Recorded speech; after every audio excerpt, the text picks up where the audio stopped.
Көп адамдарда осы жерлер ауырып жатады, яғни мына жерім ауырады, мына жерім ауырады дейді, нақты қай жер екенін түсінбейді.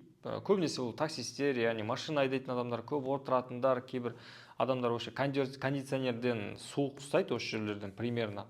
Бірақ қай мышца екенін табылмайды, массажистерден мыжи береді, қайсысы екенін білмейді, сонымен ол одан сайын ауыртуы да мүмкін. Енді біз қазір анықтаймыз, тест жасаймыз.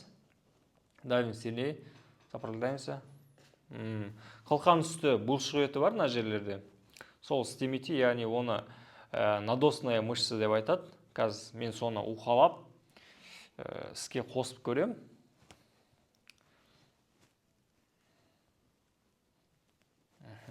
Так. Давим сильнее, сопротивляемся. Давим сильнее, сопротивляемся. Уже бұл іске қосылып жатыр. Қол кәдімгі іске қосылды.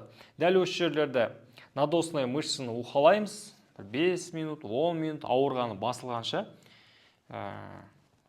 скрепление бәрін жасаймыз.